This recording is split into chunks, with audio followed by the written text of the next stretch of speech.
Welcome to The Blast Zone, the podcast where we dig up the bombs that shook Hollywood and try to find out why they went up in flames. This week, mamas, don't let your movies grow up to be cowboys and aliens.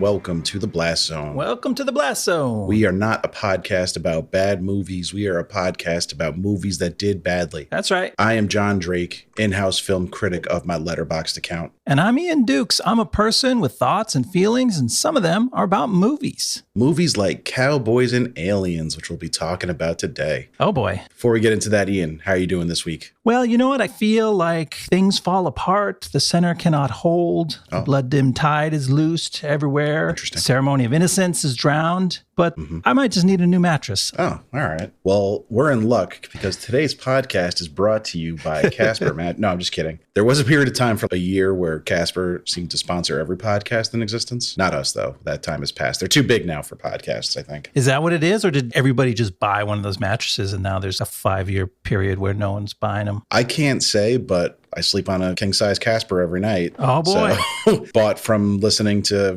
Doughboys, I'm pretty sure. Okay. Using one of their promo codes. So, yeah, I fell victim to the scheme of comfortable mattresses. I like my Casper. If you guys are listening, we'll definitely do an ad for you. I think we just did. Yeah, we kind of did. I slept on 3. I returned 2. I used the generous return policy. Goldilocks ass Ian. What are you doing here? I'm very demanding. I need a really firm mattress. This one's too soft. Then I had a good one, which I don't even remember which one it was. It was like the third different brand. You were so tired from not sleeping.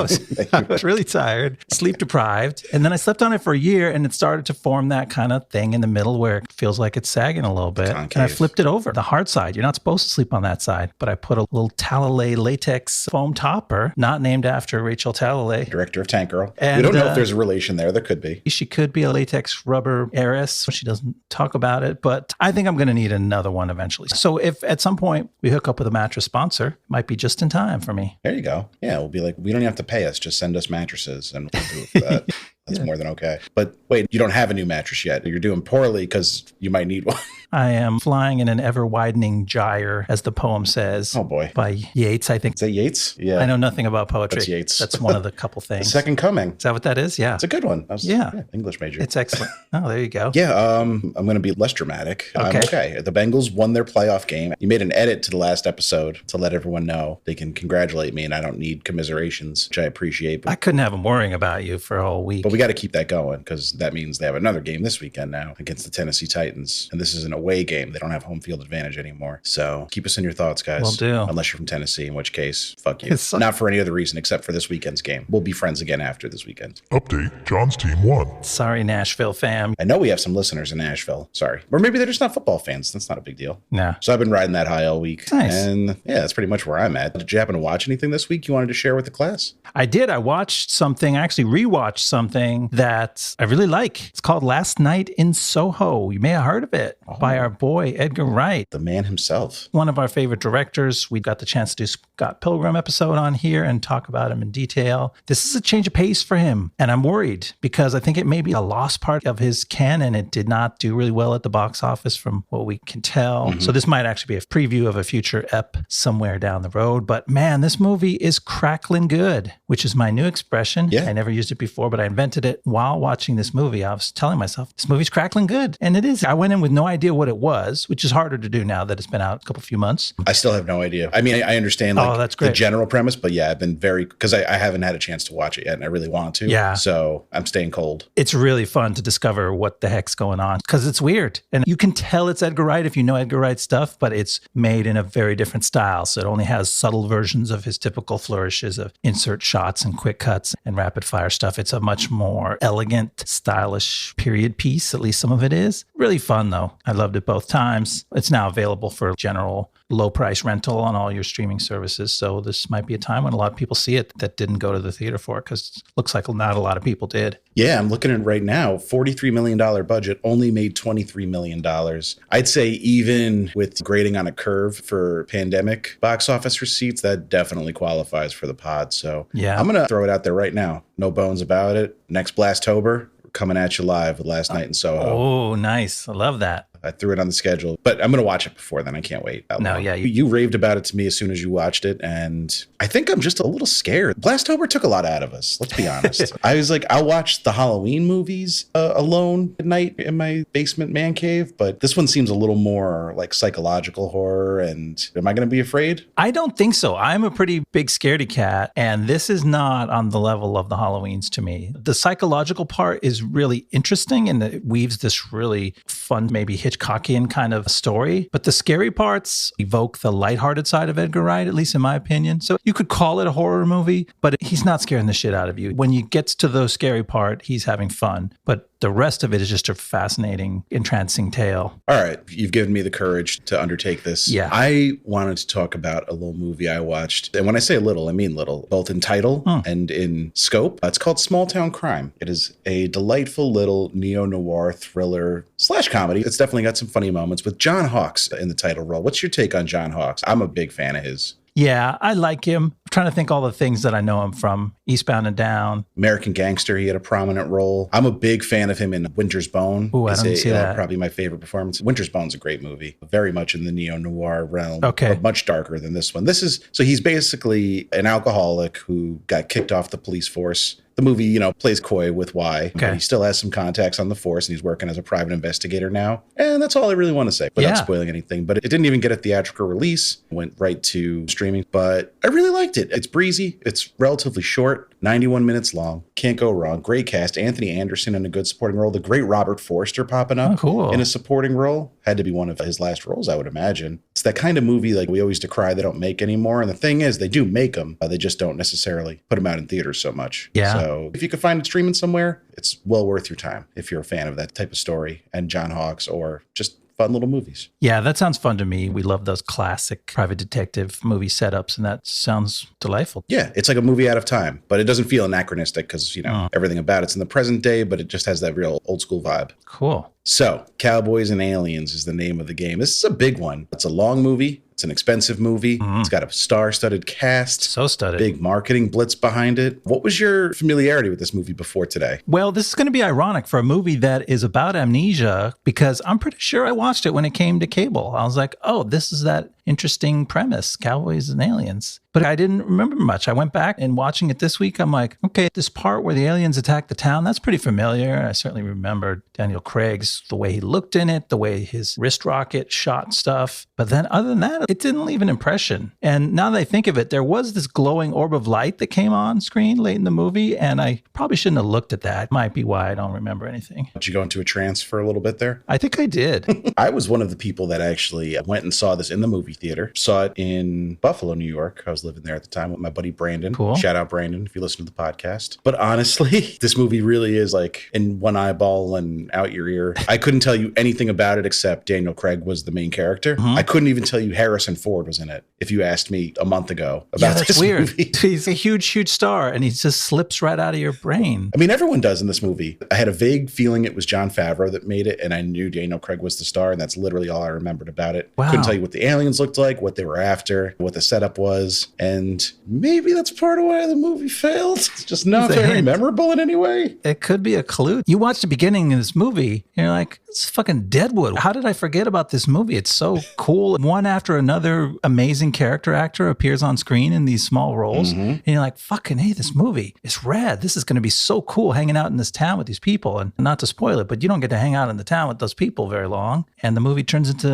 other movies, and it's just never as fun again. Other worse movies or other better movies. But either way, I wanted nothing more than to stay in absolution and just watch a cool Western about a guy who can't remember where he's from or what he's after unfold, because this is a great cast with a good director. They always had the money to build some really cool sets. And then when the big alien invasion starts going down, you're like, oh, it's just a letdown. Yeah. And I don't think that it had to be. I don't think the addition of the aliens just on principle is what ruined it. It's the way they did it. Everything is so formulaic. Everything is so obvious, cookie cutter, paint by numbers, mechanical. There's all kinds of metaphors that you can use and that we will keep trotting out during this. Not to mention a word I'm going to use a lot today, I imagine, is grim. Yeah. Like, for a movie with this premise and this, admittedly silly title, it's just a terribly grim movie. It's very serious and stoic, and there's just no room for any levity at any point in this story. Yeah, we'll get into that. That was a choice. That was not an accident. When you read about the movie, Favreau was... Every step of the way, he was making sure. He was reining it in. Like, we're not going to be funny because the whole movie's going to fall apart, guys. And I think he was just wrong. He was just mistaken. Or at least he clamped down on the fun and he didn't replace it with whatever else it needed to go in there to power the movie. Yeah, you need something. You need heart or gravitas or stakes or like, just wasn't enough here. You know, he was just coming off Iron Man 1 and 2. It could be he was sick of fucking wisecracking lead actors and a joke being crammed into every empty space. Because those Marvel movies are just full of little quips. They fill every pocket with a little joke. That's true. It's entirely plausible to think that he's like, you know what, let me try to break the mold. I'm starting to get in a rut here. Let me try to just do something that's real heavy and serious and scary and weighty, right? Like the press around this talks about how much he was into classic Westerns and how many old Westerns he watched. And Steven Spielberg came and brought him copies of old Westerns and said, you have to watch these. Right. And that's super fun and cool. And it's great for a director to be so richly immersed in that stuff. But I don't know, Westerns don't have to be dour and grim and serious. No. Make a fun, exciting Western. Yeah. Even a movie like Tombstone,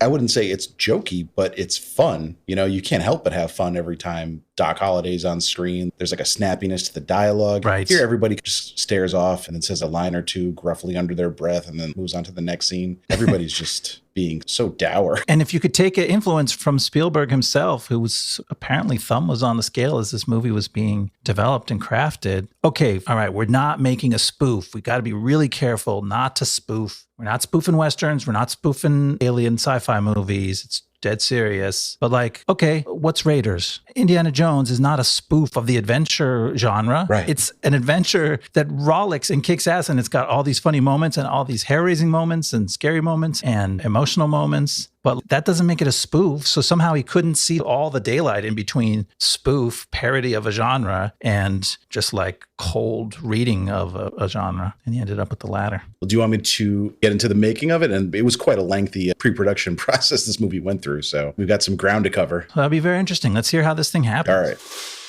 So all the way back in 1997, a picture of a cowboy and a spaceship sold for $500,000 as a pitch for a graphic novel that would become a movie. That was all Universal Pictures and DreamWorks needed to start seeing dollar signs, and they quickly hired longtime comedy fixture Steve Odekirk, director of Ace Ventura: When Nature Calls and Nothing to Lose, to write and direct the film for a potential $7 million payday. Odekirk's hiring gives us an idea of what direction the movie was originally going to head in, but development was slow, and Odekirk left the project in 1998. Saying, quote, "Do not go in there."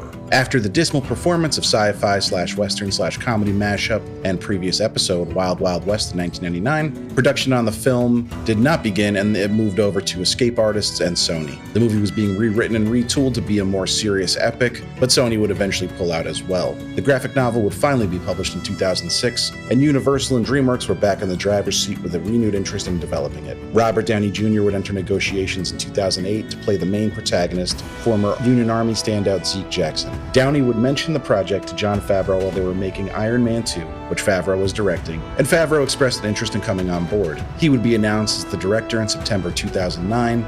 Downey would exit in January 2010 to star in Sherlock Holmes' Game of Shadows, and Daniel Craig would be hired as his replacement. Harrison Ford would join the cast in April 2010, and Olivia Wilde and Sam Rockwell would be cast next, and a star-studded blockbuster was coming together. Sounds fun. I'm sure Favreau was intent on maintaining a fun, light tone throughout the movie. Favreau was very intent on maintaining a grim, somber tone throughout the movie, foregoing his typical habit of appearing in the films he directs because he was concerned it would lighten the mood too much. With a massive budget of $163 million, filming would begin in late June 2010 at Albuquerque Studios in New Mexico. Principal photography would wrap up in September of the same year, and a release date of July 29, 2011 was set. The film received a substantial marketing blitz, even getting Harrison Ford to attend Comic-Con and promote the film, something he had vowed to never do. The marketing campaign tried to accurately portray the tone of the film, but audiences anticipated a more comedic action movie based on the title. Released to mediocre reviews, the film would open with $36.4 million, narrowly beating out the Smurfs, but also losing the per-theater average war. The classic blunder.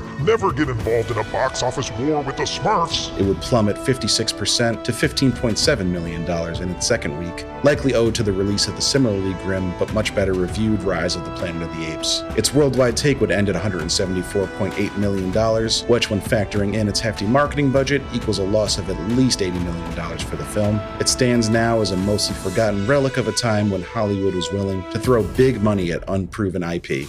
Well, they learned their lesson. Never do that again, unfortunately. Kind of, sort of. We would get a few big swings in the years since, but I wonder how big of a role this did play, stomping out any $163 million budgets for relatively unknown properties. Yeah, speaking of stomping out, when your movie is in danger of being stomped out by a Smurf, that tends to underplay the sheer magnitude of your movie. I tried to quote David St. Hubbins' Spinal Tap thing, but Do you want to take a wild guess at what Smurfs would eventually make? So we know this made $174 million eventually. What do you think Smurfs ended up with? Twice that? More. Wow. More than 3 times. $564 million.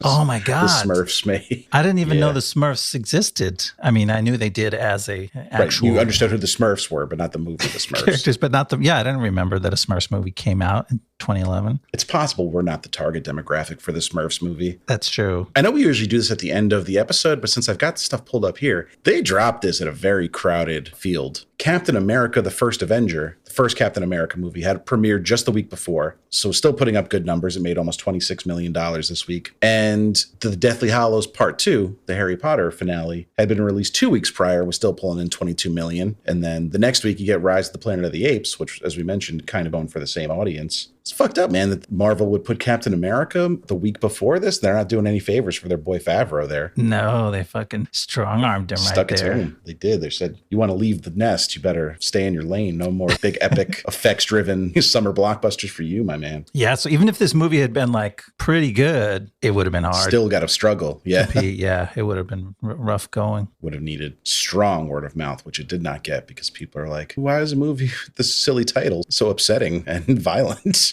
There is a disconnect. Like Favreau acknowledged, he's like, yeah, people read the title and they thought it was a spoof. And he gives all these quotes about, well, we're re-educating the public. And the first teaser did this and the Super Bowl ad did this. And by the time they see the second teaser, they'll fully understand how serious it is. But like, why not just change the title if you wanted people to take it seriously from the start? Was it written in blood somewhere on a fucking contract that this thing had to be called Cowboys and Aliens? You shouldn't have to do homework to understand what movie you're going to see. We got to watch these 3 trailers in this order, and then you'll actually understand what kind of film you're going to go watch. You know you're fighting an uphill battle when you're talking about educating people slowly over time with your marketing campaign. If it doesn't sound awesome to them and get them more excited with each little piece you dish out, then it's probably not going to take off. Never mind the fact that the final product was not awesome to behold. It was kind of okay, but mostly generic. Like, I don't hate this movie, and I really like parts of it. It's not that hateable. It's got so many great people. It's got a lot of competent filmmaking in it. It's just so, I don't know, it's lifeless. Like it feels hollow and it feels like every new chapter, you're like, oh, we're doing this now? Okay, I guess. I'll follow Daniel Craig a lot of places because he's got so much charisma, not to mention everyone else who's on screen with them. But like, I got in the car with Daniel Craig. I thought we were going on an adventure and we're just going on a shopping trip. We're just like going to one store after another and picking up supplies. Not literally. I was trying to make a metaphor about Sunday outing with Daniel Craig and we're just going to Costco and I'm bummed about it. You know, I'd like to read you a quote. Please. From Universal President Ron Meyer. At the time, I don't believe he's still the president, but he said, and I quote, "Certainly you couldn't have more talented people involved in Cowboys and Aliens, but it took, 10 smart and talented people to come up with a mediocre movie. It just happens." And I take issue with this quote for one reason only. He thinks it only took 10 talented people to make this mediocre movie. Let me read how many people were credited with working on this screenplay. You ready for it? Go for it.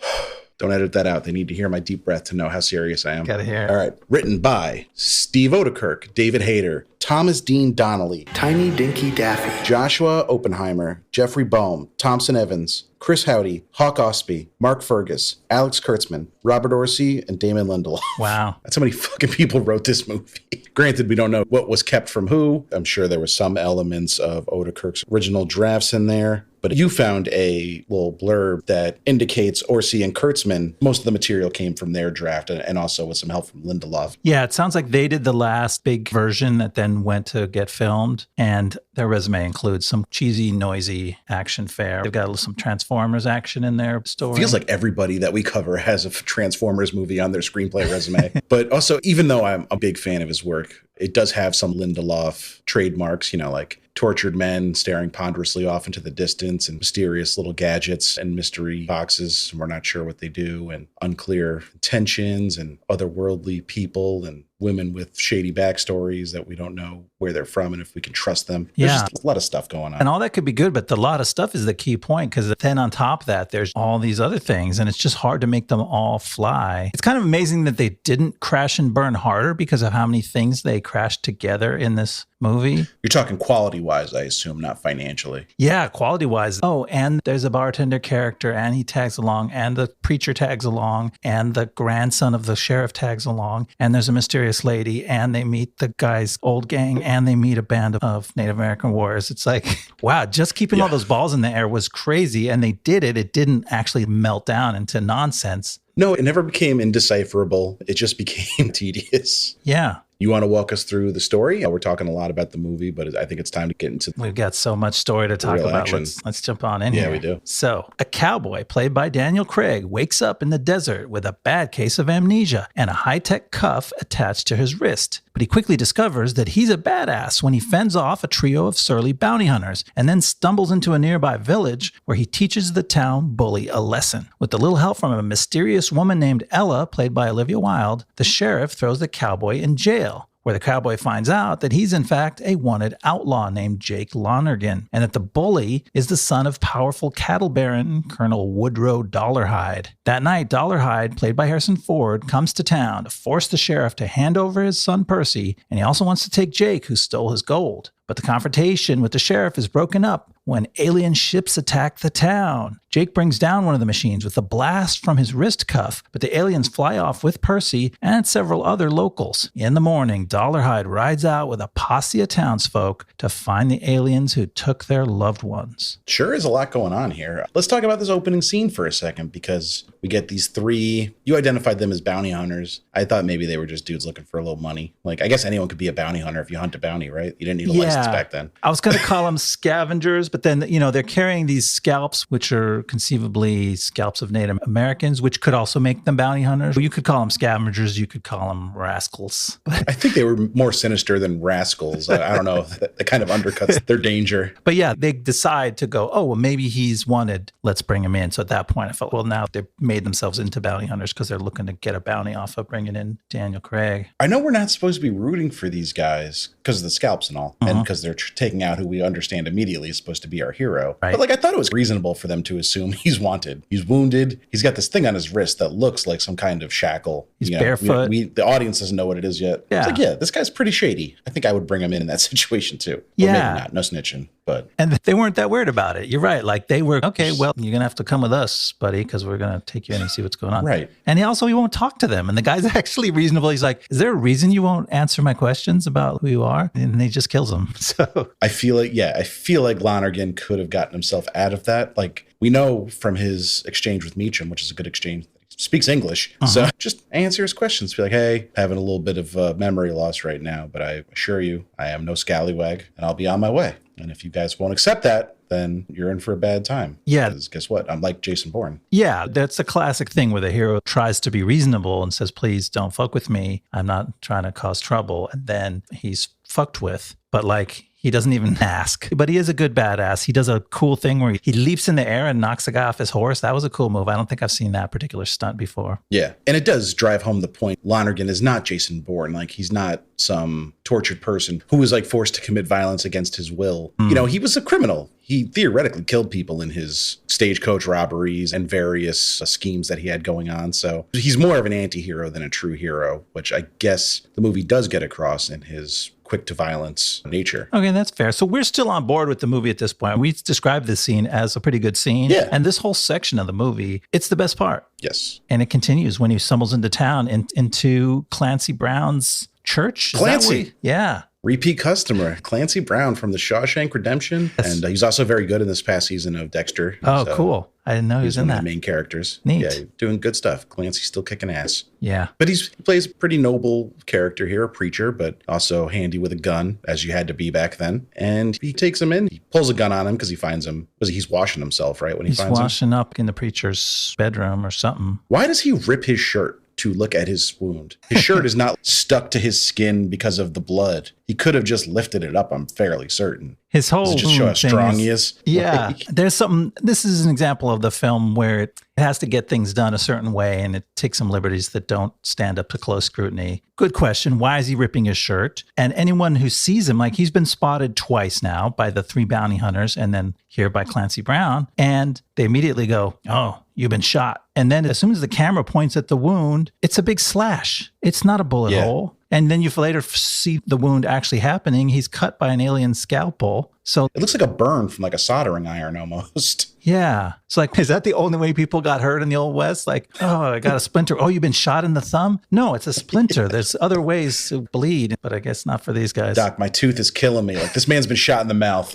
There's no other option. That's a jump into conclusions in this town. Maybe that's why they have so many problems. They're a little bit edgy. Yeah, this town is on its ass. But yeah, there is that nice exchange that I liked between Meacham and Jake, where he asks him a few questions and Jake's answer is, of course, I don't know, because he doesn't. And he asks, so what do you know? He says, English, which I thought, I was like, that's good, like Western dialogue, you know? That's what you come to Westerns for. It's just that like hard-assed, but sarcastic back and forth. It's good stuff. Yeah, that works. That's good. There's a handful of lines that like could be funny or at least have some zing to them, although they're more serious than they need to be. Like, I had trouble. Daniel Craig has a couple punchlines like that. He has one later in the movie where I'm like, okay, he said a punchline. Like, I got that he just said something ironic or possibly funny, but I'm like, he definitely didn't mean it to be funny because this guy is not interested in being funny. So it's a weird feeling absorbing those lines in this movie because even when they do put the few and far between lines in, you're like, well, I'm not sure how I can take that. Yeah. And then we've got to talk about our boy, Paul Dano. Is this his first appearance on the pod? Have we not covered a Paul Dano film yet? I don't think we have. Good old Percy. He is just a terrific asshole. He's so good at that. So good at playing somebody you just want to beat the shit out of in so many of his movies. Yeah, that's apparently his claim to fame is getting his ass kicked. I started noticing it around Prisoners. I was like, okay, Paul Dano just gets beat up a lot because he gets really beat up in that movie. But this one, as soon as he walked on screen, I had a note. I was like, first of all, he's being a jerk. He's firing a gun. He's being generally a dickhead. Right. I just made a note. Paul Dano's going to get his shit rocked. And lo and behold, not 45 seconds later, he gets a swift knee to the balls, courtesy of our hero. And this is fun. Paul Dano's so great at that kind of character. He makes him so nasty and weird and icky. And the confrontation is great. That really lights up, you know. Daniel Craig's character can only come alive through contrast with these other kind of weaker bullies. That's the fun stuff. And he handles that great. He kicks him in the nuts and then he gives him a little shove to just push him down to the ground. This is where you're like, oh, this is going to be a cool ass movie about a little town with a big problem and a lone, quiet stranger who's going to shake things up. And 10 minutes later, he's shaking right out of town and we never get back there. Well, we do get to see Percy at the end of the movie, but when that moment comes up, yeah, I have some issues with that whole... Yeah, that's not the good part. No, it's not. That the whole movie is just spoiled at that point. But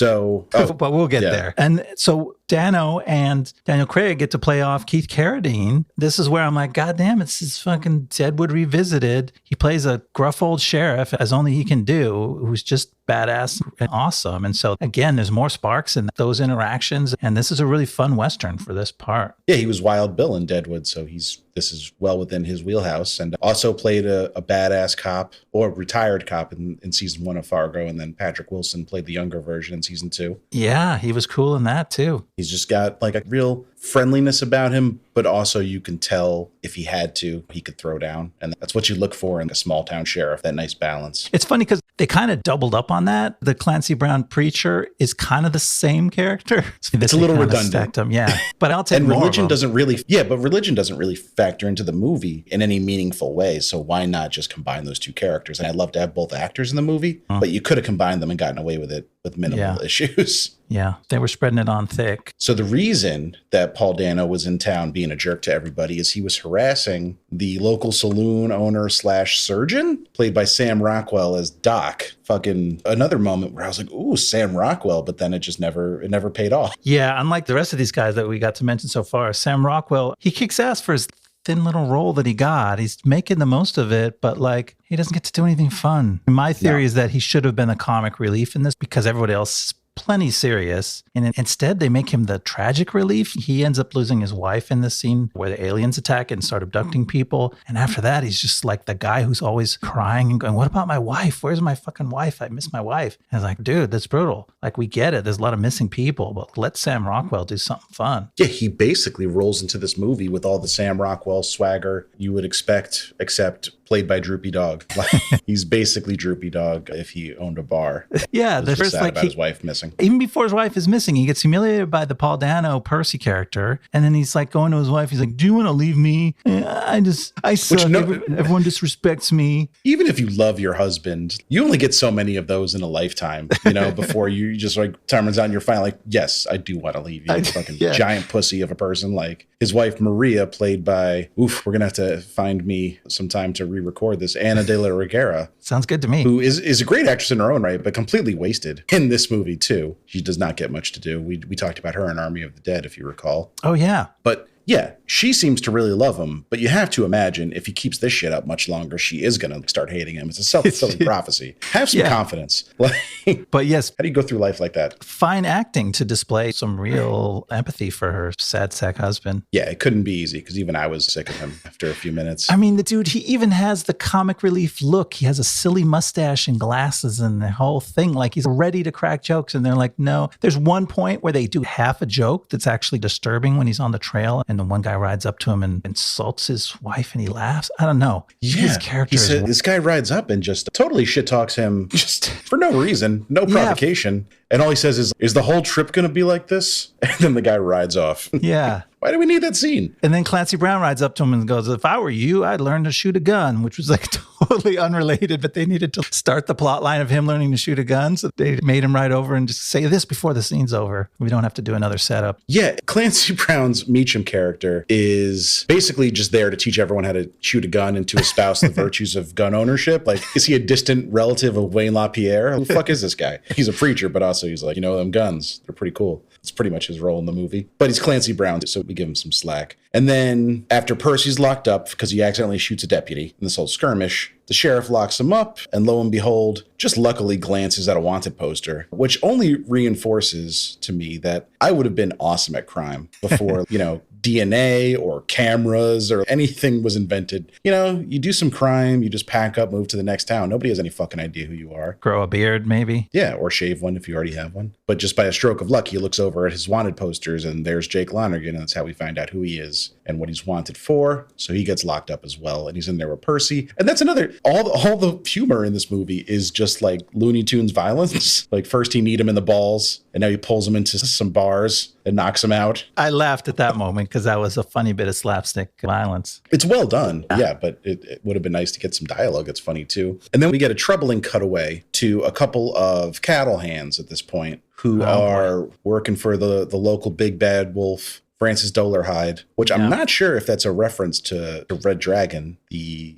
Thomas Harris novel that precedes Silence of the Lambs, where the main bad guy, and that was Dolarhyde. Doesn't seem like a common name. I heard someone suggest that it was a reference and that they picked cool characters that they liked out of old stuff, and that Lonergan is a name from The Sting. So I think they were having fun picking names out of film history. So there's these three farmhands working for the local baron, and one of them is new to the team. And boy, oh boy, is this actor in a different fucking movie than the other two guys. He is drinking on the job, but not like enough to get him a buzz and get him through the day. He is drinking so much liquor on the job, he can barely walk straight. Francis Dolarhyde was here on Census First. And I was like, how are you working in the sun? You'd be dead. It looks like morning, too. They're like sitting around this campfire making their coffee. And they're like, dude, you shouldn't drink on the job because the boss doesn't like that. And he goes to go take a dump in the river. Shit in the water, yeah. When the aliens attack and blow up a herd of cattle because that's a thing the aliens do for fun. Yeah, there's no tactical advantage to blowing up a bunch of cows. I was like, oh, well, obviously, like, Dolarhyde's going to be there, like listening to all this somehow. I don't know how, behind a tree, maybe like peeking out. But no, instead we get the surprise of aliens. This is our first real glimpse of the aliens. Yeah. But it still comes back on the guy because it's a funny gag. It's not really funny, but it's a gag where he becomes the lone survivor of this alien attack. And of course, here comes the boss. And then he has him strung up and he's torturing him for like, why did you do this to my cattle? And what did you do with the other cowhands? And he's like, I didn't do anything. It was a bright light. And it's like, okay, now we get to meet the bad guy. We learn how ruthless and cruel he is. He's got the guy strung up between two horses. He's about to draw and quarter him. But it was overblown and didn't even make sense to me. Like, I didn't actually figure out in the moment what Dolarhyde thought he had done. He didn't steal the cattle. I assumed he thought he was working for like a rival cattle farmer and wanted to sabotage his farm somehow. But it's still a pretty thin explanation. Because that's not a trope from Westerns about cattle ranchers. Like, they're rustlers. They steal each other's cattle and they put their brands on them, but they don't blow each other's cattle to smithereens. So like, why did he immediately jump to this conclusion? Well, he needed to so he could show that he was a total son of a bitch. So he's suitably scary. By the time he marches into town the next night to go collect his son and Jake Lonergan, who's stolen his gold, we're kind of scared. We're like, there's a scary guy coming in and he's going to have a showdown with the sheriff, Keith Carradine, who we know is tough. And we're wondering what's going to happen. Harrison Ford just not given a script. He was just called to set and was like, all right, so in this scene, he was like, you shut up. I'm going to kill you. We're like, oh, all right, cool. We're rolling cameras. He's got it. He knows the character inside and out already. Doesn't even need a script. No, there was an Empire article about this film that apparently they were talking to Harrison Ford on set, or not talking to him, but just within earshot of him. And he wasn't having a great time making this movie. Okay. But I don't think Harrison Ford has a great time doing much but like flying his little planes and crashing them these days. That's true. He seems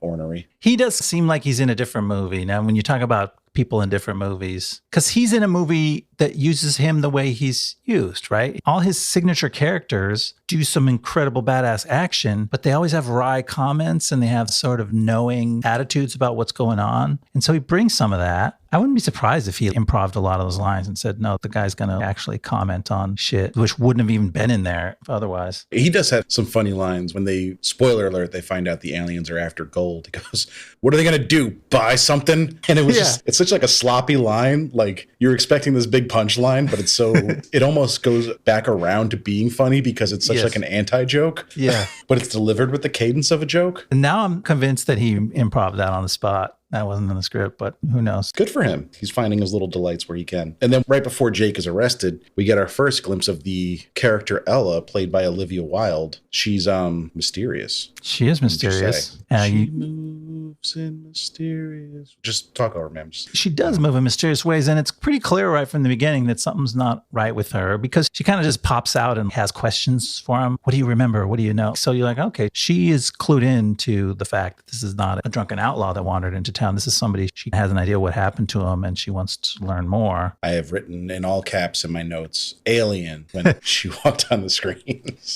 She comes across as alien, just like in the way she speaks. It's very measured. There's no inflection. It felt like somebody imitating a person. It's got some of that alien coolness. And then she's got a great look. She has a beauty to her that works as an alien. She has a very interesting face. So it's good casting. And she's not bad. Like, she doesn't botch her lines. She plays the part as written very well. It's just a little telegraphed for my taste. Like most of the movie, that's my problem. Things are telegraphed. But I guess it's all they had in the Old West. They didn't have cell phones. They had telegraphs. So they had to... And parlor piano players were the television of the day. So then we finally get the big Main Street alien attack scene at the end of the first act, where they come in at night when Dolarhyde rides up to get Percy back and also confront Lonergan because Lonergan stole his gold. But then the aliens attack. And as far as action scenes go, it's pretty well done. I didn't have any major problems with it. It's exciting. It's got some good elements. You've got your hero trapped with the shit heel. They're chained to each other at the beginning of this. They're inside a locked carriage. Shit starts blowing up. So it's a good formula for excitement. Jake solves that problem in a fun, clever. That's another one of the fun moments. Looney Tunes violence. Looney Tunes violence against Paul Dano. He's like, oh, I can get us out of here. Give me your hand. And he's like, okay. And he just breaks his thumb so he can slip the cuffs off his hand. He like twists his thumb inward so that the cuffs will slide over it. And Dano just lets out a horrified, more of a gasp than a shriek. He doesn't really scream. He's more like, ah! It's another good moment. So this whole section of the movie is fun. And then the attack, it gets a little weary, I guess. by the end, it starts cool because we just saw Dollarhide and his crew ride in from the edge of town, and they were all carrying these torches, and they formed this row of lights. And then several minutes later, this other row of lights forms at the same edge of town. And like, are those torches? Nope, them is aliens. And then they start blasting everything. Yeah, when the aliens started blasting, I was like, oh, right, aliens. Because I was very invested in the old westness of it all. And is Dollarhide going to get Percy out, or what's going to happen? And then I was like, oh, right, fuck aliens. Of course. Forgot. Yeah. And it would have been cool if they would have come back and still reckoned with it. But they was like, no, we're going epic. So this is just a launching point to take you other places. Because, yeah, we don't see Paul Dano again till the last 3 minutes of the movie, like we said, when he's pretty sucky. Nothing like his fun. Pretty terrible. First 15. But and here he's like a better hang. It's not for a movie character. Exactly. All right. Do you want me to walk through the second part of this movie? Yeah. Let's hear what happens next. All right. Jake has begun to remember how the aliens took his gold and the woman he loved. He loves gold. I love gold.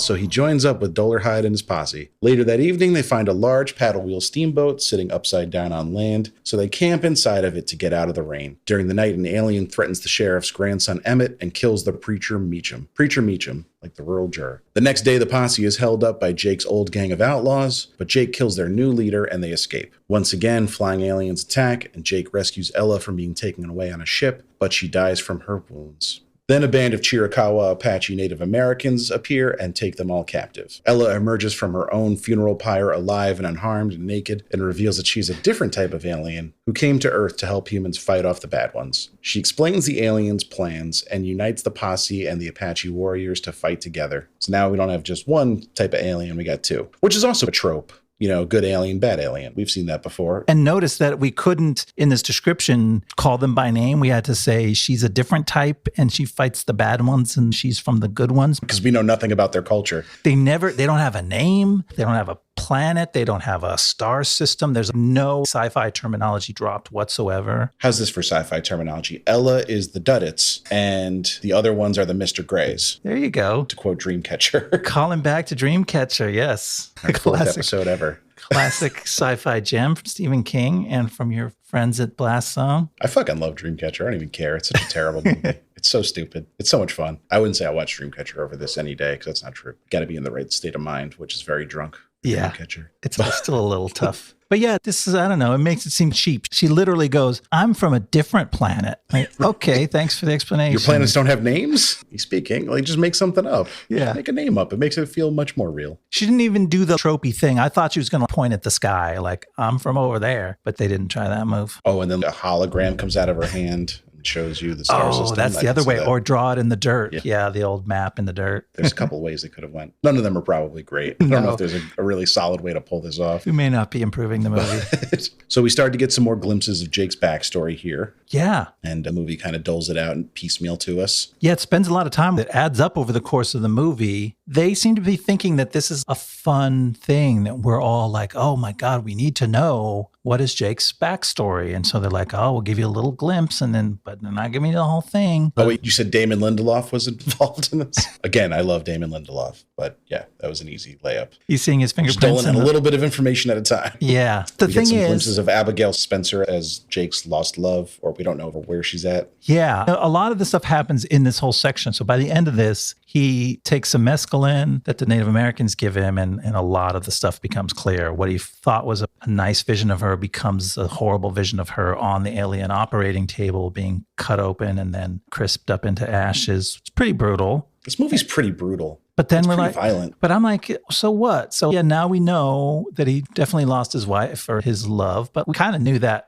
from the moment he woke up and looked at a picture of a lady. Like, that's the girl he lost to the aliens. So that was kind of obvious. We didn't get anything new. They learned where to find the ship because he finally remembered where he was being held captive. But like, it didn't have any meaning. There was no twist or reveal like, oh my gosh, he was actually this or that. You know, the only reveal happens really early on when you're like, oh, he's an outlaw. And after that, it's pretty flat. The movie kind of conflates giving the character information with giving us information. But even if you're not that careful a watcher, you could have figured out most of that by this point. Yeah. And also, what does it all mean? At the end of the day, they still got all these people kidnapped. You're not learning anything valuable that you can used to turn the tides of the battle. It's like they put so many moving parts in this machine that they made a really mechanical movie, and then they were just proud of themselves for making the machine work, so that they think that it's rewarding just to point out, okay, look at this part of the machine. See how the gears fit together? Isn't that cool? Look, we're going to show you more gears. Look how they're turning. And it's okay. Yeah, the gears are turning. But I'm like, we saw the thing turning, so we knew it was turning. I don't know. That was a long, extended metaphor, but that's my feeling of it. You're just watching a mechanical exercise. This is a long, extended movie, so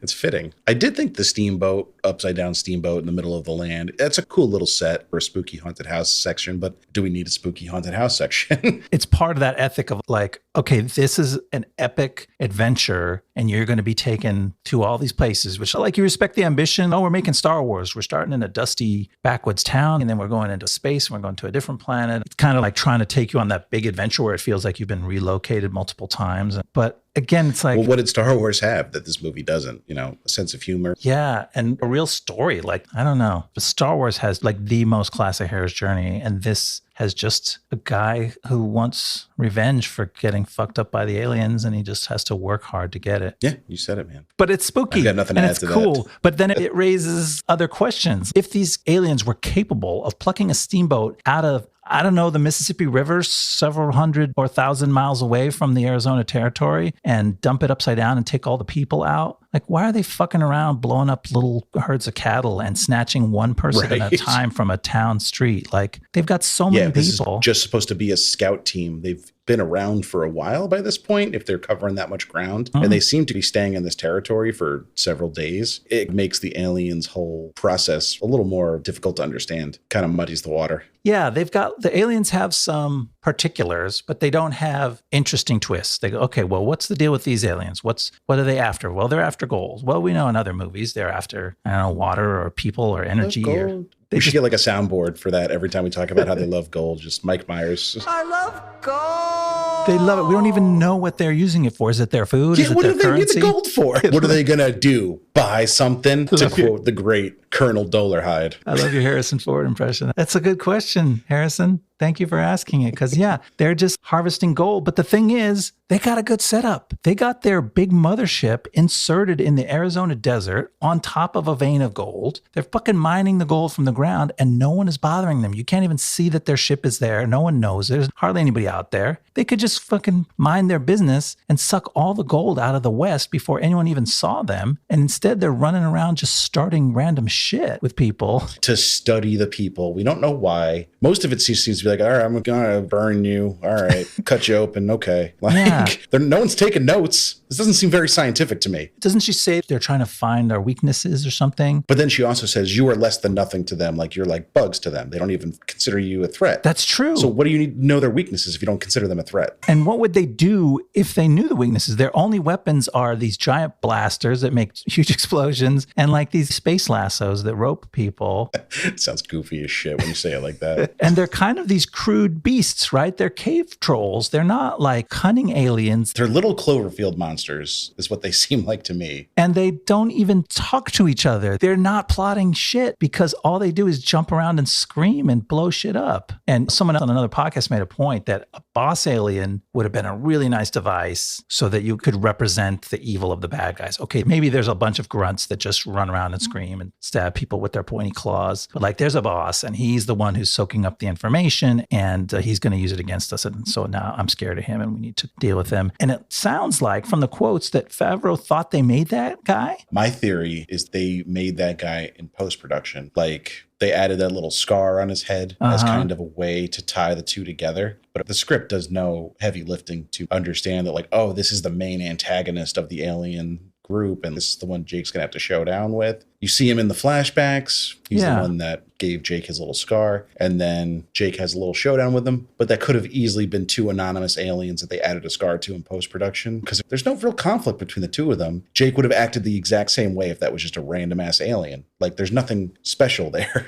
Yeah, Jake watched him kill his wife and then he sticks him in the gut and then Jake fights back and he gives him the scar. And okay, then we see at the end, we go, oh, that's the guy with the scar. So it's coming full circle. But that character doesn't show up anywhere else. face. Right. He doesn't represent anything else. There could have been anyone else in that surgery room. He doesn't seem any more or less evil and mindless than the other aliens. Yeah. Maybe less mindless just because he's the doctor of the group, I guess. But yeah, it was a weak attempt to make a main alien. Yeah. If that's indeed what they were doing. And then there's these quotes where they're like, oh, we spent a lot of time on the Uber alien and you got to see him because his arms are different and, his hands are bigger or something. They're like making these quotes about how they like impressing you. He's got a pinky ring. with the Uber. And I'm like, fucking Uber. Yeah, I saw the scar on his face. That's why they just love jewelry. That would have been cool. That's the thing, man. Give him a personality. Have one guy with the slouchy hat and some jewelry who sits in the back and the other guys report to him or something. Like just stock stuff to have a big boss bad guy. But these guys they're just kind of raging beasts. Yeah. The one thing I did like about their design is the little hands that come out of the chest. I honestly don't even think they're the first ones to do it. I can't cite my source, but I feel like I've seen that before. Or maybe I'm just remembering having seen this movie 10 years ago and forgetting everything else about it. Yeah, they don't feel that fresh, although it's an interesting move. Hatch in the middle. And as we'll see in the third act, the hatch is also their vulnerability. Of course it is. But then also there's like a spot, if you shoot him, green stuff comes out in the guy anyway. Yeah. So they have two weaknesses. Yeah, they're just like slightly tougher, right? If you shoot them with enough bullets or a big enough bullet in the right spot, you can kill them. But otherwise, they will absorb a lot of pistol shots. So they're just beefed up fighters and a lot of fighting in the third act. What else happens in the second act that's fun? A lot of... It's fun? Getting together with the groups. No, I'm hoping we can find something fun. I'm looking through the notes. Is there anything fun? Walton Goggins. Yeah, Walton Goggins pops up. Boyd Crowder himself. Can't tell me nothing about Walton Goggins. Love that man. The Righteous Gemstones is back. Everyone should watch that. He's great in it. Fun show. Great show. It's a treat. But yeah, he pops up as he's playing Walton Goggins to an extent. Yeah. Sometimes he's like a smarter Walton Goggins. Sometimes he's like a dimmer. I think he's more of a dimmer Walton Goggins in this one. But he seems likable enough. He's like a good little rapscallion. Yeah, he's very deferential to Jake. Jake's been replaced. He left his gang, took the gold and the woman, and left them behind. And they've got a new leader. And Walton Goggins is still loyal to Jake. So he's his sort of in to get back in with the old gang. And he gets abused. Jake is pretty abusive. He fucks up Paul Dano, and then he fucks up Walton Goggins, breaks his tooth. And that doesn't do anything to diminish Walton's enthusiasm for his old boss. No. Were his teeth real? They were like very dirty. I couldn't tell if they were his real teeth. You didn't want to look that close either because of that. They were nasty. I did not watch this in 4K. It was just a regular old 1080p. I didn't have to get into the nitty gritty. We had Dolarhyde just being a dick to his second in command, I guess, Nat, for no reason. Nat is like the wannabe son. I feel like that actor just went to talk to Harrison Ford, and Harrison Ford's like, "You're not my son." He's like, "I know. I'm just trying to do my lines." This fucking guy. Dolarhyde's got 3 father-son relationships that he's got to juggle. 3 people that he has a full arc with, right? His real son, Percy Paul Dano, his right-hand man, Nat, who, as you pick up from the context of their conversations, he's been there while he was bringing up Percy. He's always been by his side. And he sees Dolarhyde as a father, but it's not reciprocal. So he gets humiliated when he tries to break through. And then the little kid, for some reason, Dolarhyde's warming up to the sheriff's grandson who wanders around with the posse. And he gives him a knife. He's like, "I killed a bunch of people with this knife." And he's like, "Okay, crazy old guy." Yeah, he gives Emmett an arc. He tells this horrible story from the war, which he doesn't like to talk about, but he opens up to the kid. "I went around the battlefield and this man begged me to kill him, so I took this knife off of him and I slit his throat, and you should do the same thing when you get the chance." And then in the end, I guess that was supposed to be like a positive thing because he does that. Killing people's great. It's fun. Whoa, Harrison Ford. Take it easy. It's a little kid. Again, he might have improv the slit his throat line to make it more juicy. Who knows? I was expecting that moment to be more tender, it almost made me laugh when he was so blunt. His character's weird. It bounces back and forth because he's such an asshole. He nearly pulls a man apart with 2 horses. He treats his son like shit. He's like the king prick. And then he gets out on the trail. And then half the time he's just like a helpful sort of leader on the posse. And then the other half, he's getting nasty. But he's already, I don't know, the arc that they try to take him through where it's like redeems this absolute shithead. He's not that much of a shithead for half the movie already. So it's not as big a turn. The movie almost seems to like wuss out. They start smoothing his edges before they have really any reason to. He should still be that same piece of shit that was going to tear a man in half. But no, he's just kind of crotchety. Like, he doesn't really work as a true villain turned, reluctant hero. Because of that, they don't maintain his character enough, which maybe that's what happens when you have 14 fucking people write a screenplay. It's a mess. Who knows if maybe this whole movie is the script coordinator's fault and they had like pages from different drafts and they were just handing them out at random on different days. It's possible. It was like roulette. Wait, how come I have pink pages? You have blue pages. Harrison Ford's like, fuck it, we're doing it. This is my last take. You get what you get. I Googled on TV tropes to see these are just the scout team tropes, how often it's come up. The Mummy Returns, Hellboy, The Avengers, Thor: The Dark World, Independence Day, Resurgence, Zulu, Battleship, we know did it. Yeah. That came after. It's just a very tired device at this point. Oh, Yeah. we can't let them go home because if they do, they're going to come back with a bunch more people and we'll be wiped out before you have a chance to defend ourselves. Why don't you let them have the strength to wipe you out? You know, why do you do this whole fucking here and there plot? Oh, if they Right. get off, then they're going to come back and then we're really going to be in trouble. Like, be in trouble now. Why can't the human race be in peril now? Like, why do you have to lower the stakes? Or just make the whole thing smaller. You don't have to know. It doesn't have to be a thing like that. For one reason, because it's such a tired trope, the scout mission trope, but also just make the problem more local. They just had to make it the biggest possible thing. There's somebody there. I see him holding the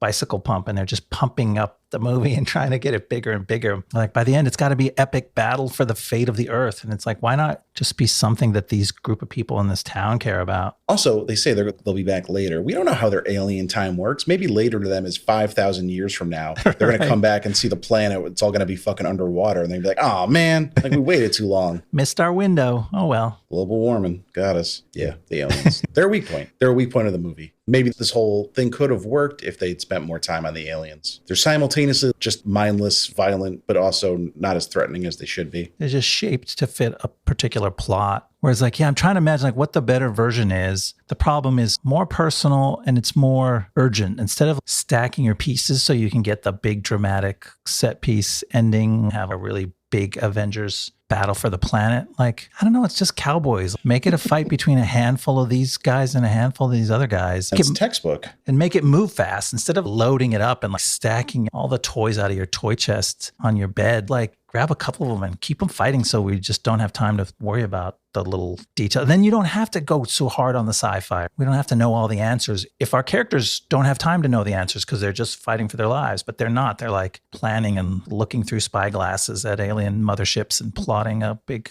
third act finale. And not to bring this movie up again, but look at Cloverfield, which is a movie about an alien invasion where none of the characters have any idea what's going on throughout the entire thing. And any information we get is doled out very piecemeal and like a throwaway line here or a radio broadcast there. And it still works. It works fine for me. I watched Cloverfield over this movie. We don't need to know the ins and outs of every little alien scheme. They're alien. Their motivations can be alien to us too. That's a movie that definitely leaned into that. You don't know what the fuck's going on. You just can identify with these people's emotions and the insanity of trying to live through it. I mean, not every movie can be that, but this movie would have benefited by being a little more that. Faster pace, narrower focus, and more real excitement rather than trying to recreate epic moments all the time. If that Main Street invasion happens and from then on it's like just a frantic race, that's better than we can't follow their tracks. It's nighttime. We'll head out at first light. That's a good point. The we'll head out in the morning is a sign of what's to come in this movie. Like, okay, I guess, but you just met aliens for the first time.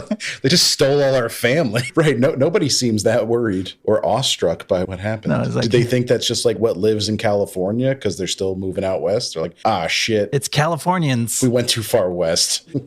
All right. You want to walk us through the last section? Okay. So Jake goes back to his old gang and he convinces them to join the posse and the Apaches, and all together they begin the climactic final battle against the aliens. The main group of them fights a noisy, bloody war of attrition in front of the alien mothership, while Jake and Ella sneak inside the mothership and free the captive townspeople. As the aliens try to fly off in their ship, Ella takes it upon herself to climb into the core and detonate the wrist device, ending the alien threat for good. The townspeople reunite with their lost loved ones, and Jake rides off into the sunset. Seems really fast, right? It seems like it took more time on screen than what I just said. It took a lot more time on screen. This final battle is a fucking slog, man. And I had a problem with the way it's shot because mostly you just see one alien attacking one outlaw or Apache warrior at a time, shot close up. The battle never feels like it has any scale to it, you know? Yeah. I know we decry CGI armies crashing into each other so often, and obviously that wouldn't work with this just because of the number of Didn't have quite enough people, yeah. Cowboys force. But didn't you get that vibe? It's like, okay, now here's a close-up shot of one outlaw getting tackled off his horse by an alien. and there's nothing else going on in the background. And now here's another shot of an alien killing an outlaw. And you just see these little isolated moments. You never got a feel for the whole battle. And it's exhausting because there's a lot of it. It's CGI. It's the fast-moving creature CGI, which is tiring on the eyes because it doesn't look quite real and it's motion blurred. And it's not that fun to see it over and over. It's just that and explosions because the alien gun makes big explosions wherever it hits. And so by the time it ramps up and we're inside the ship with our actual hero who's doing the real work, and they start firing at him with explosions, I'm like, there's been so many of these explosions going off. I'm done with them. Yeah, a showdown on Main Street, or like the aliens being the invading force and having to do almost like a Home Alone Skyfall,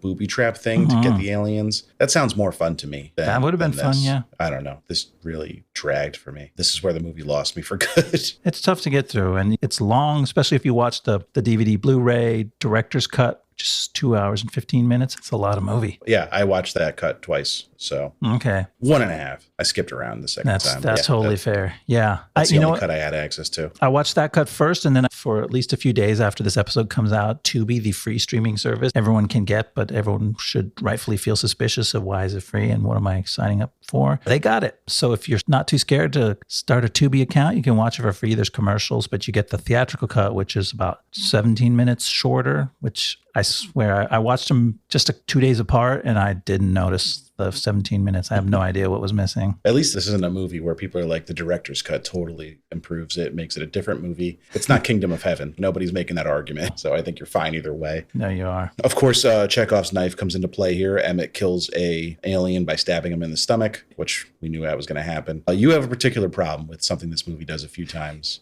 And I wanted to give you some space to bring it up because we skipped over it. Put it in your notes. The kid Emmett, as we talked about in the second act, they're hiding in the steamboat and an alien comes in and he hides behind some piece of furniture. And he goes, oh, I think he didn't see me. It's quiet. And then an alien comes around the corner and screams in his face. So, oh my God, that's what monsters always do. And I hate it. First time I remember seeing it is Alien 3, I think. Okay. There's a big moment in the trailer. Yeah, I go back to Cave Troll, which probably was a well-worn trope by that time. But the sort of... The Lord of the Rings cave troll? Yeah, which was a great scene. It had that one moment of, oh, we're hiding behind a thing. It's gone quiet. Is the monster gone? And that had like an epic scream. And I'm just so tired of monsters to scream. Just give me a movie with a monster that makes a weird burping noise or something different. I don't... Exactly. I would be terrified if a monster just like breathed heavy and grunted a little bit. Or, like the screaming child bear in, was that Annihilation? That was Annihilation. Yeah, that was at least different. We got Annihilation. Look how many people reacted to that because it was just a monster and it had a slightly different sound than every other damn monster on the screen. These have kind of the same sound and they do that trope and they do it to the kid. And then in the third act, a monster comes after him and he hides behind a rock and he goes, oh, I think it went past me. He doesn't say anything because obviously that's the silent beat of this trope. He sits there and you go, oh,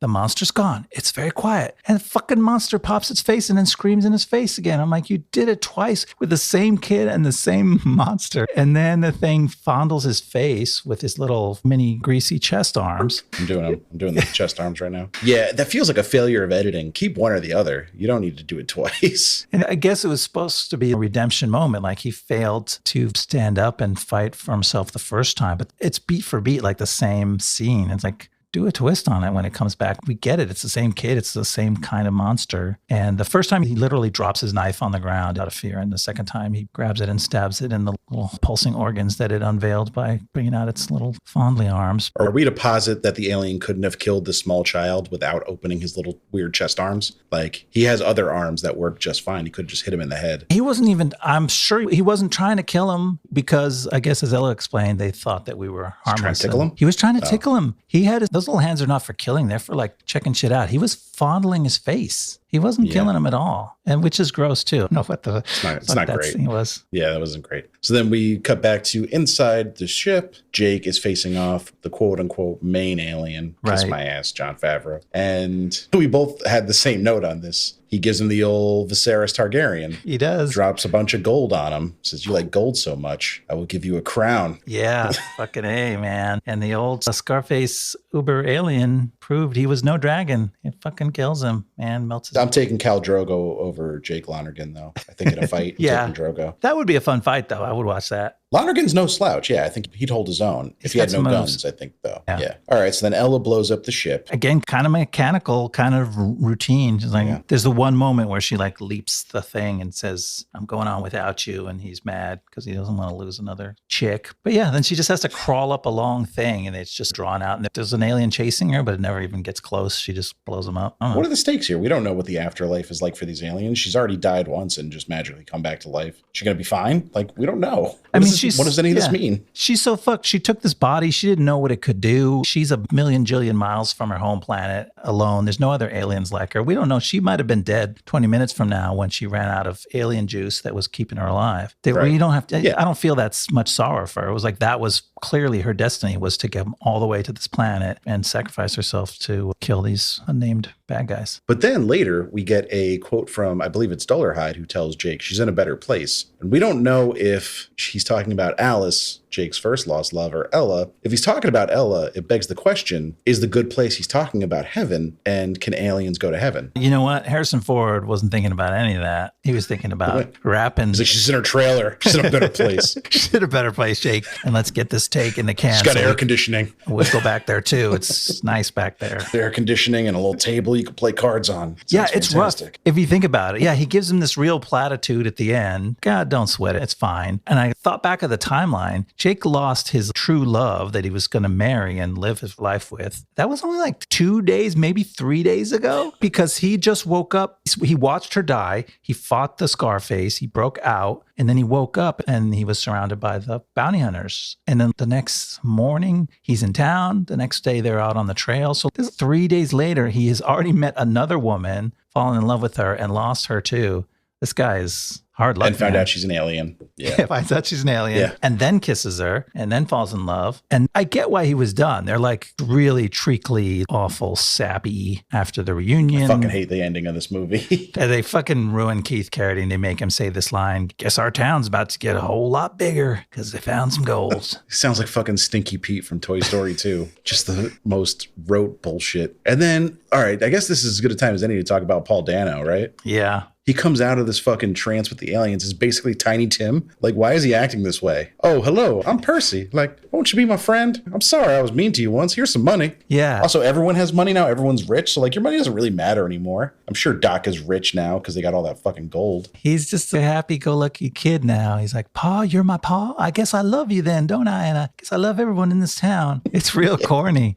It's awful. God bless us, everyone. And Walton Goggins is partying with the whole town. They're all just yakking it up, having a great time together. Like that. Even the outlaws who are fucking wanted for all these crimes against the people of Arizona, including murder, are now just like, it's just a good time party land now. And they're building new build. They're all rich. It's like, oh, damn it. Like, I believe in second chances, but you mean to tell me every one of this gang of 30 outlaws is suddenly just, a good old boy? I know. They were all just misunderstood with all the pillaging and God knows what else they were doing before. Oh, boy. Yeah, it does not. It feels like they forgot what movie they were making. Like, you want to make this serious, epic Western. Yeah. It's not true to the spirit of this movie. Can't believe I'm talking about the spirit of the movie. No, it's like a Muppets ending or something. Yeah, it feels like a Muppets ending. It's like, everyone's happy. If they ever made like Muppet Deadwood, that's how it would end. And they would sing a song and they would do a funny dance, all sing together. I'm doing the Muppet sort of like. Yeah, swaying back and forth. Yeah, you're rocking it. I could tell exactly what you were doing. But, now that we talk about all this, I get why Jake leaves town. They're like, Jake, why are you leaving town? We're all rich. Everything's going our way. We're going to tell the authorities that you died and you won't be wanted for these crimes anymore. He's like, you know what? Nah, I want to ride out. I don't know anybody. Everyone I love is dead. You guys seem lame. But you guys are so damn corny. I just can't stick around. It's not my bag. It's not my bag. And that is Cowboys and Aliens. Oh, boy. This movie begs the question, though. Do sci-fi westerns work? What was the last sci-fi western you could think of that kind of worked? Well, we can think of a bunch of examples that didn't work. Jonah Hex, John Carter, Wild Wild West. It's funny that we got a trio of them already in the books on the blast. Oh, and Jonah Hex is coming. Yeah, stay tuned for that one. But it's kind of an ominous sign, but I wonder if you can blame the concept. I saw people talk about that and bring up these movies and go, oh, you can't mix Wild West and sci-fi. I'm like, you know what? These movies had other problems that weren't the premise. So I'm not so sure. It might suggest that it's harder to do and that everybody can't handle the task. But I don't know. I felt we came up with some ideas how this movie would have been better and they weren't like throw out the aliens and make one or the other. It was just like, don't get so far up your ass. And it wasn't like throw more money at it. It was, most of the time it would have been a cheaper movie to make, I think. Yeah. Which is a question I thought worth asking because I can't think of one. Yeah, it's like we'd still like to see him work. It sounds tantalizing. And there's reasons that people give for why you don't mash up genres or why it's difficult, because the genres have built-in expectations and they also have built-in metaphors and like themes, right? Westerns have a certain set of themes about independence, and sci-fi alien movies don't share those. Pioneering, yeah. You could look at the Old West, the frontier, as the pioneer spirit, which space travel, there is obviously some of that, but that's not really the parts of sci-fi that have been used in these mishmashes. Maybe that would have worked better. Like Firefly. I guess Firefly is the best example of one that worked, and that's a show. Yes, and that's a different definition. Yeah, it's a different definition of mashup, is take Western themes and put them in space. Right. That's more of a steampunk thing than two separate genres existing in the same movie. Yeah, to take aliens and put them with cowboys, which is, I don't know, it still sounds fun, but everyone's shooting themselves in the foot with their dang 6-shooter when they try to do this stuff. There was always talk of a Predator movie that would take place in the Old West or pre the Old West, like when it was Native Americans in America only. And I think that's a very fun idea. Maybe that'll work. I could see that because like you have some of those built-in things, gangs of tough guys you certainly have in the Old West, and that's what you need for a Predator movies, to face off some tough guys against an alien. Well, do you want to hear where our beloved Jon Favreau went after this movie? Yeah, it's sad. I think his career was over at this point, or did he do anything else? We're being sarcastic. So his next movie that he would direct was Chef. Have you seen Chef? I have not. I meant to. Chef's delightful. Yeah, it's fine. It's a breezy, fun movie. I think it cost $11 million. In this movie, Jon Favreau was married to Sofia Vergara. They are estranged. I don't know if they're divorced. I haven't seen it lately. But he's dating Scarlett Johansson. And you know why? Because fuck you, I'm Jon Favreau, and this is my movie. So yes, I will date both Scarlett Johansson and Sofia Vergara in my movie. It's a good gig. But it did well. Quadrupled its budget. Again, its budget was only $11 million, but clearly he wanted a break from big budget spectacle. That's a sign that this movie was a misstep and not his truth. Like he saw what just happened to him. He tried something, he made a false move, and he's like, let me rein it back in and get control again. And it worked. It's impressive. Yeah. And then now he's more of just like a hired gun for Disney. He did The Jungle Book, those weird, people call them live action, but they're CGI. They're just realistic looking CGI. Okay, I did not see that. Jungle Book, The Lion King reboot, which the less we say about that, the better. And then he's making The Jungle Book 2. And then he's been busy show running, creating The Mandalorian, writing a lot on that. Not directing so much as you would think. He hands that off, but he's the creative force that has shaped the story, what that's all he's about. He's the guy in The Mandalorian, which is obviously a huge hit. So he's doing fine. Nobody suffered because of this movie. The stars in it were pretty much bulletproof. That's one of the benefits, I guess, of being this size. So it really doesn't pay to go into where they went after this. It was... Yeah, it's just business as usual. They just kept business as usual, working. Kept trucking along. Craig was Bond up until very recently. Now he's done with that. But he's still got the Knives Out franchise, which is a franchise now because they're making at least 3 of them. That's fun. Yeah, we love Knives Out. We love Daniel Craig. Olivia Wilde's gotten into directing. She's a very fine director in her own right. Oh, that's cool. She made Booksmart. Well, yeah, Booksmart is a excellent movie. Hilarious. Oh, yeah, I like heartfelt. Booksmart. Good time. I didn't realize that was her. I guess I was focused on the 2 young ladies in the key roles, and I didn't notice Olivia behind the camera. Very well done. Yeah, she's doing it. That was her first directorial effort. I think that's really cool. Good. And it's a tough tone to match because it's kind of a comedy. It's coming of age, a little bit of drama. It's doing a lot of different things, and it does them well. So good for her. Harrison Ford's still a crotchety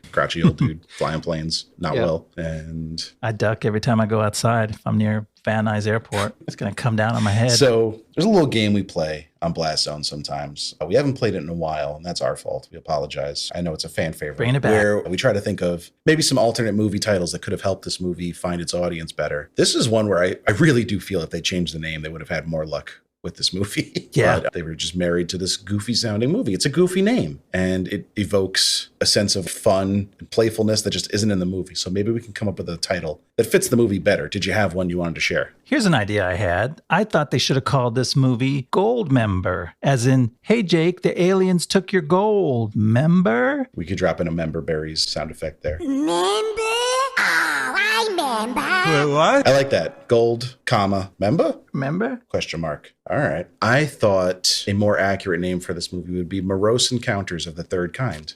Oh, I love that. You got me the whole with that thing's one. kind of morose. You got the aliens, but it's very downbeat and sad. And I just thought it fit the tone and also is an accurate representation of what happens. Yes, you get internet points for that. Thank you. I was also going to go with Close Encounters of the Turd Kind, but I didn't think this movie was that bad. It's much more specific and biting. The morose encounters, I like that quite a bit. My next idea was how the West was worked out by committee. There you go. The way the script was worked out. 14 credited screenwriters, by the way. So High fives all around. Very accurate. If you liked my first suggestion, you're going to love my second because it's along the same lines. Gloomstone. Ooh. Like Tombstone. Yes. Because this movie's so fucking gloomy. I do. They're all going to be along these lines. Yeah, Gloomstone. Because it's like Tombstone, but less fun. Yeah.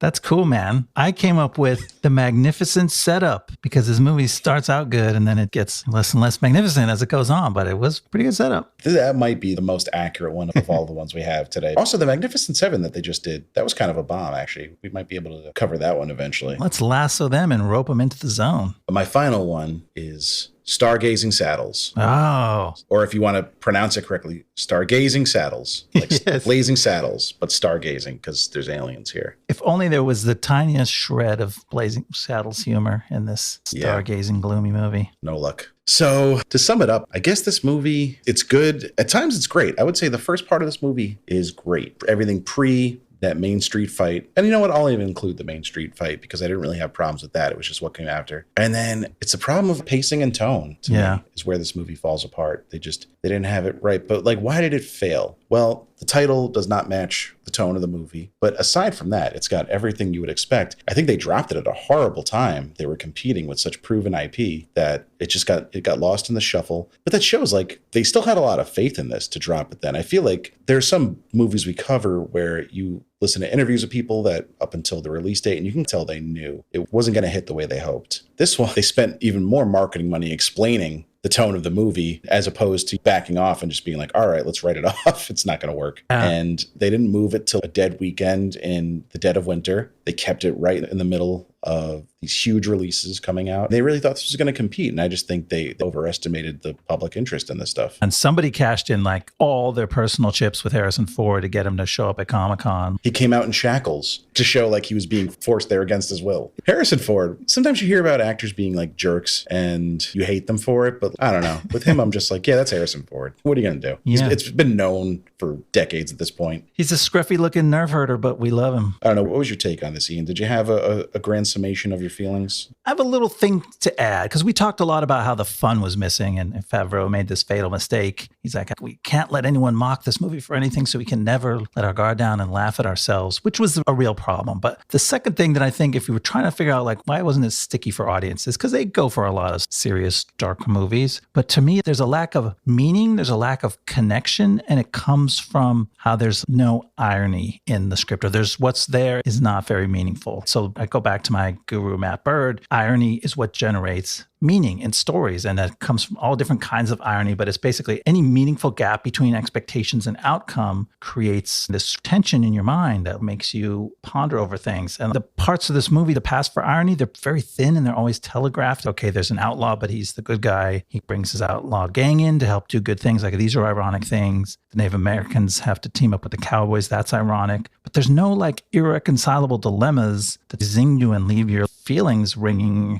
echoing after the movie. Nobody gets something unexpected from what they tried to do and got the opposite, or no one had to give up something that they really loved to get to their goal. They all just said, we want to do this thing, and it's hard. We have to blow up a lot of things, but that's all it is. We just have to go through the steps. And I'm like, well, what if Jake had something that he really wanted that he had to decide to give up at the end in order to save the earth?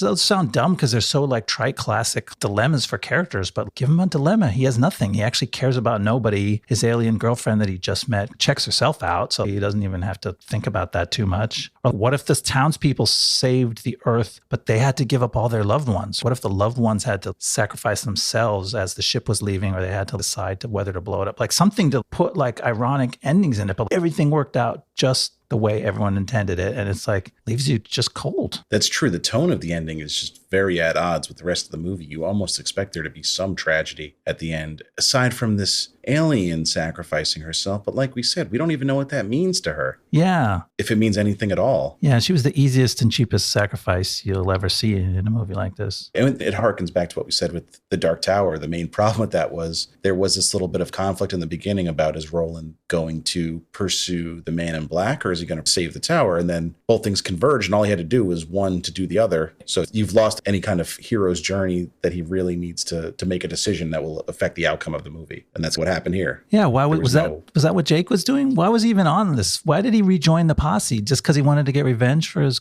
I think Ella just guilt tripped him into it, basically. That's a great You have to help these people. hero's journey. Hero's guilt trip journey. You could be a reluctant hero. That's a thing. But the movie just never embraced either of its sides far enough. All right. Well, that was Cowboys and Aliens. We're going to be back next week for our 50th episode. It's a big one. Oh, my gosh. Should we tell the people what we're doing? We've got to do something big for the 50th. This is a big milestone. WATERWORLD. We're doing our first Costner. Get ready to hold your breath and flex your gills. And hop your Dennis. I don't know. Yeah. WATERWORLD, one of the most talked about flops. But we're going to dive into how much of a flop was it really? Interesting. It's suggesting a twist there. Maybe. I don't know. I haven't really started the research of it heavily yet, so we'll see. No, we're going to find out. That's like a take I've seen out there. Like, WATERWORLD wasn't a flop, actually. So it'll be fun to dive into if that's the case. Yeah, WATERWORLD takes me back, man. I actually remember the WATERWORLD stunt show at Universal Studios better than I remember the movie at this point. But either case, same fun stuff. We're going to have some fun with it. Yeah. And please remember, rate, review, subscribe. If you're on a platform that lets you do that. Friendly reminder, Spotify now lets you give out star ratings. So if you listen in Spotify, or just if you have Spotify, you can go give us a little 5-star rating if you don't mind. Ding, ding, Appreciate ding. it. Stars. Thank you very much. Hit us up on Twitter at BlastZonePod. Email us, blastzonepod@gmail.com. Any suggestions, feedback, any cool stuff you want to talk to us about, we're always happy to hear from you. Talk to us. And we'll see you next time in the Blast Zone. See you next time in the Blast Zone. The Blast Zone.